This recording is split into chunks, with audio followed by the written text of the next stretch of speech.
Zadrizes buzdari skozdał.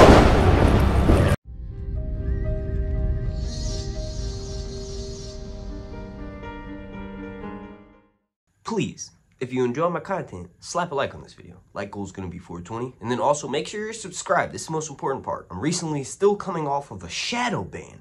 Long story short, basically my content would not show up in YouTube's algorithm, and it's still kind of not really showing up, even though I'm getting a bunch of likes and a bunch of views. So please help me completely defeat that shadow ban by slapping a like on this video and then making sure you're subscribed. And if you want some extra content, basically I'm being demonetized as part of that shadow ban, go check out my Patreon. You can join that for a couple of bucks, and I've got tons of episodes of my podcast entitled Leaks and Lore. Mostly it's lore right now because season 2 hasn't started filming yet. But when they do, long-form versions of my podcast will be uploaded there, so go ahead and consider checking that out. It's linked down below in the description. But if you can't do any of that, thank you for watching. So basically, what happened in episode 9, I'm just going to quickly run through what goes down in the books for the Black Coronation and the Green Council, right?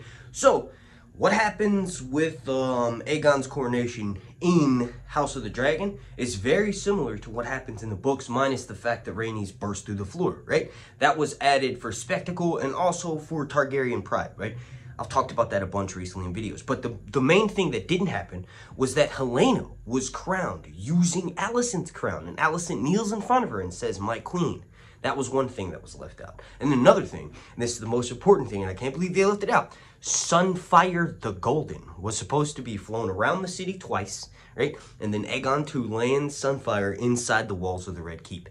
That completed his green coronation, right? And then for the Black Council, well, Rhaenyra finds out her father's dead, right? Her crown was snuck away by a page boy who basically, when the news of Viserys dies, he does what Eric Cargill does in the TV show, takes her father's crown and sneaks over to Dragonstone and informs her of the news, right? So when that happens, it causes Rhaenyra to go into pre-labor labor, right? She ends up giving birth to a stillborn baby named Visenya, who has draconic scales, and this is Mushroom's version of the story, right? In Fire and Blood.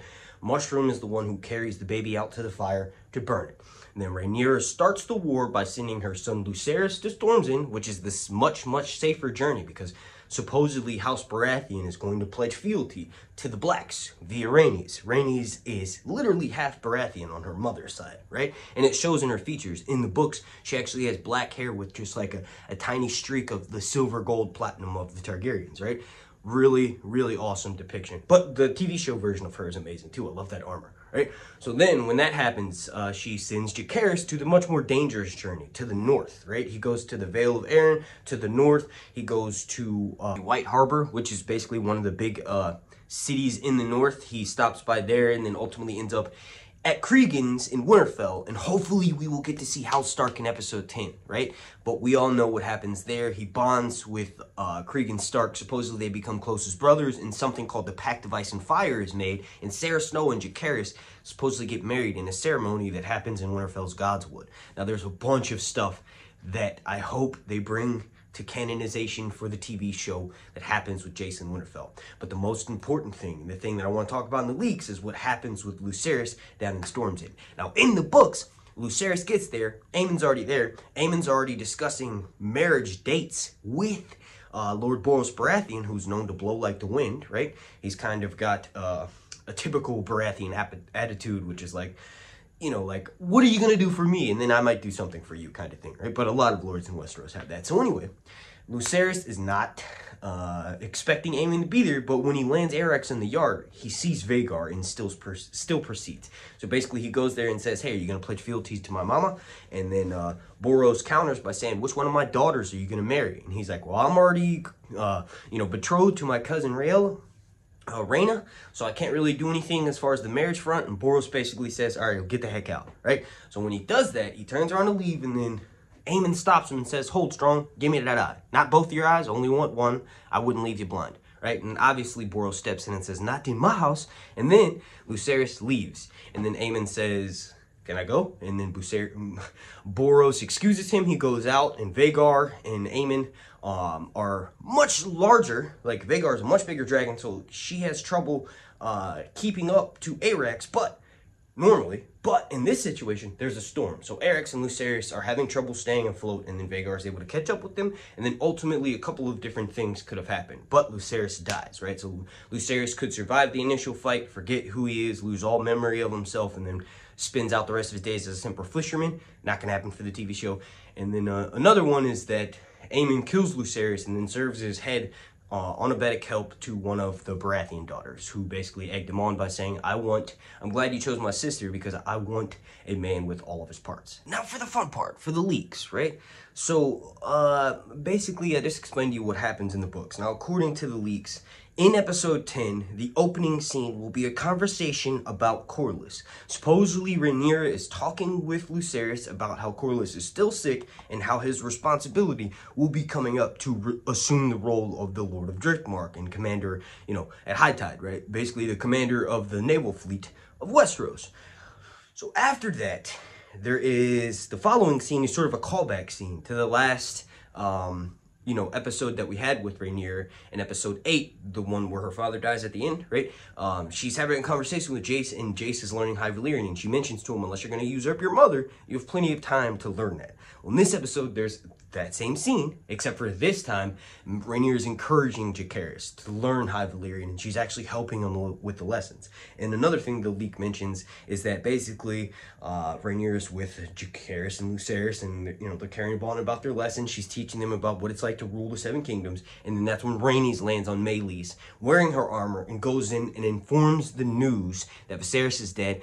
The Aegon II's coronation has just happened, and the Greens have usurped her throne. That, supposedly according to these leaks, and remember, take them with a grain of salt, because they're most likely going to be a load of horseshit. Nothing is 100% confirmed until it airs on our screens, right? This is just fun.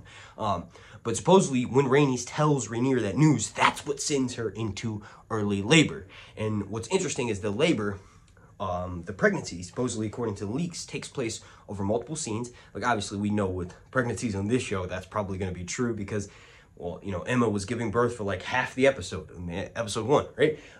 So supposedly what happens is there's obviously scenes intermixed in between there about the Blacks getting ready for war. We've seen clips of them in the trailer grabbing swords. We see the initial Black Council, but apparently when Rhaenyra starts crowning, the Maesters see the head of her daughter Visenya and freak out and back up. And Rhaenyra's in so much pain and so shocked, and this is the crazy part. She actually has to give labor to herself, like she has to help herself give birth by pulling the baby forward. And then the Maesters come in and help her last second, and the baby is basically draconic, like it is in the books. This is according to the leaks. And she's cursing the entire time, and she says, "Get it out of me, get it out of me." And that's supposed to be like an insanely intense scene. Like, regardless of whether it follows the leaks or not, it's going to be intense to watch on screen. Now, this last little bit these leaks mention is that supposedly the Lucerys and Aemon fight scene is 12 minutes of dragon flight, uninterrupted dragon flight. There's going to be a storm the entire time, so it will be dark. But, this is kind of somewhat confirmed, too, because we actually see them flying in the storm in the, in the teaser trailer for episode 10, so that was amazing. But they go on to say, apparently when Lucerys arrives, Aemon is there, but not as welcome as in the books. And the Baratheon daughters fawn over Lucerys instead of Aemon. Aemon takes this as a slight, and then to sort of get back at Lucerys for how, I guess, good-looking he is, he does a strong toast to remind the girls, the Baratheon daughters, known as the Four Storms, that Lucerys is a bastard. And then, the meal sort of continues, like Boros is hosting them, having this great feast, and then later on, Luke ends up sinning because he's, like, higher up, technically, like, just for some reason, Lucerys is propositioned to offer different pieces of meat to the different people present at the feast in Storm's End. And that's actually something that's pulled straight from the books if it's true, because Breanne does a similar thing. When Breanne is assuming the role of the Lord of Winterfell, and Robb is off fighting his wars, and after Ned Stark dies, Breanne offers different pieces of cuts, choice meats, that he will either refuse or try a little piece of and then send it to guests in his hall. And that's like a tradition thing. So apparently Lucerys is going to do this and give a piece of, get this, pig to Aemon. And that just sends him over the edge. And that's probably going to be the case. We saw Lucerys laughing when Aemon had the roast pig in front of him before. But Lucerys is going to send him a piece of pig, and that's what pushes Aemon over the edge. And then the proposition is discussed. Lucerys is obviously turned down, and that's when he leaves. When he goes to leave, Eamon stops him, and then Boros says, "Not in my house," and then, you know, he basically chases Eamon. Eamon basically, according to the leaks, Eamon chases Lucerys to his dragon, and that's why we see Lucerys running towards Arak, because Vhagar is a little bit further away, and Eamon tries to attack, you know, Lucerys outside of the Halls of Torment. I don't know, but you all let me know what you think about these leaks down below in the comment section. We don't have that long to find out if they're going to be legitimate or not, and also we don't have that long until the long night starts. That's the wait for House of the Dragon Season 2, but not to fret, not to worry. I will upload so frequently, you won't even notice this next year is flying by. That includes updates from the filming process, what scenes are being filmed, all of that stuff. Just make sure you subscribe here on YouTube and consider checking out my Patreon over on patreon.com/SirHuntReviews. And like I said, that's basically a way for me to combat being demonetized and shadow banned here on YouTube. You'll notice none of my videos have really shown up in the ranking system, so even though the shadow ban's kind of ending, it's still in effect. So please subscribe, please continue to like, and please consider checking out my Patreon.